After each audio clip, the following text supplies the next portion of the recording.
एक बार की बात है, रामू और श्यामू नाम के दो मित्र थे। रामू स्वभाव से आलसी और कामचोर था। वो हर वक्त कोई काम करने या मेहनत करने से पीछे हटता था। रामू की माँ अक्सर उसे डांटती रहती।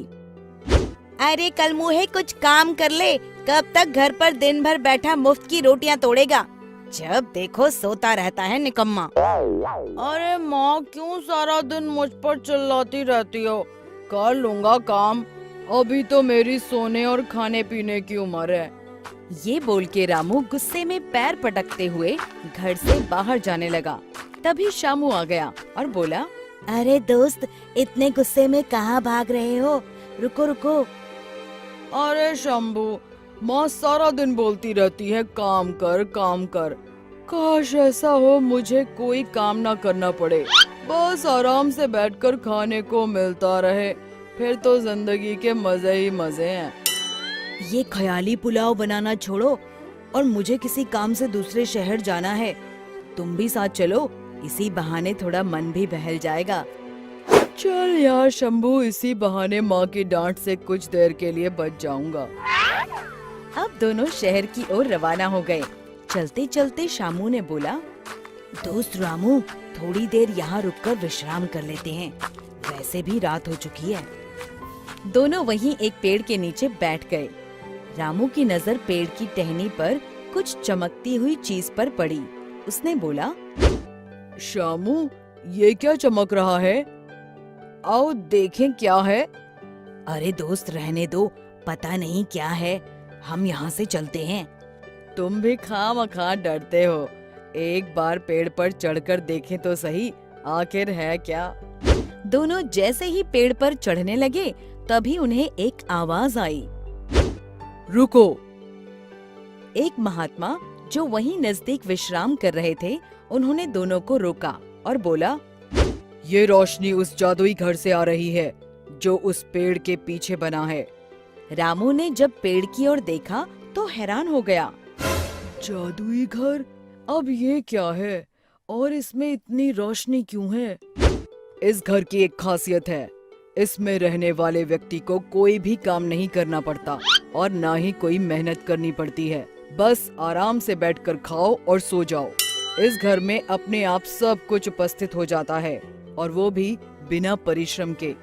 रामू की आंखों में एक चमक सी दौड़ गई और वो बोला, सच में महाराज जी, इस घर में रहने वाले व्यक्ति को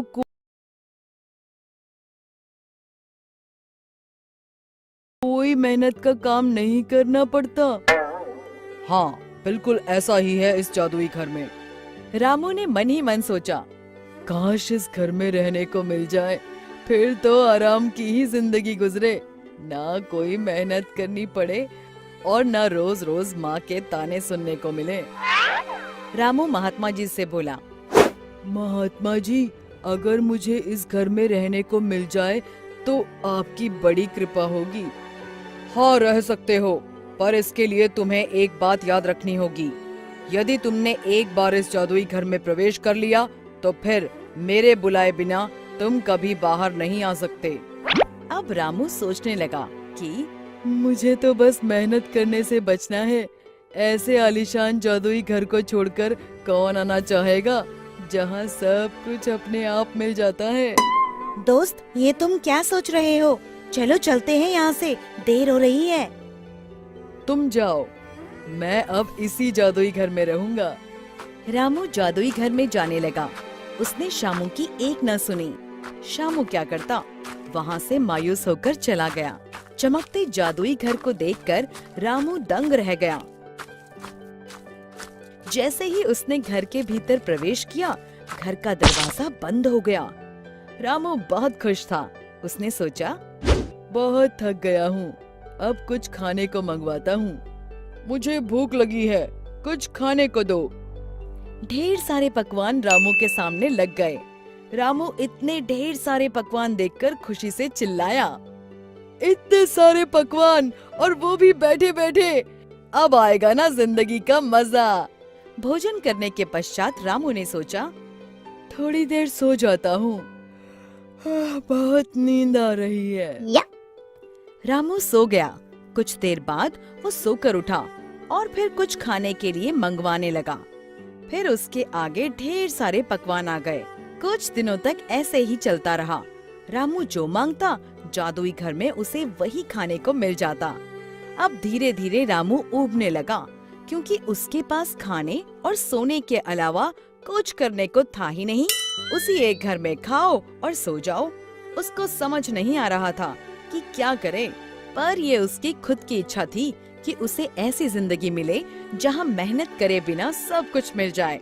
पर कब तक आप बिना हाथ पैर हिलाए, बिना पसीना बहाए, कोई काम किए बिना बैठकर खा सकते हो? रामू जोर जोर से चिल्लाने लगा, महात्मा जी, मुझे इस घर में नहीं रहना, मुझे यहाँ से बाहर जाना है। मैं मेहनत करके कमा कर खा लूंगा, पर यहाँ तो मैं पागल हो जाऊंगा। माँ, मेरा मित्र शंभू कोई भी नहीं है, मुझे उनके साथ ही रहना है। महात्मा जी, मुझे वापस भेज दो मुझे महात्मा जी। चिल्लाते हुए अचानक से रामू को आवाज आई, अरे निकट्ठू, उठ जा, सूरज सर पर चढ़ाया है, कोई काम ढूंढ ले। अपने मित्र शंभू से कुछ सीख ले, वो कितनी मेहनत करता है। रामू टपक से उठा और घबराया हुआ बोला, माँ तुम, मैं जादुई घर से बाहर आ गया या फिर कोई सपना देख रहा था? रामू को समझ आ गया था कि बिना मेहनत किए जीवन बेकार है। शिक्षा, हमें हमेशा परिश्रम करते रहना चाहिए, क्योंकि परिश्रम का फल सदैव मीठा होता है। दोस्तों, हमें उम्मीद है कि आपको हमारी ये कहानी पसंद आई होगी। कृपया हमारे चैनल को सब्सक्राइब करें और सभी अपडेट्स के लिए बेल आइकन जरूर दबाएं। और हाँ, वीडियो लाइक और शेयर करना मत भूलिएगा। Bye bye.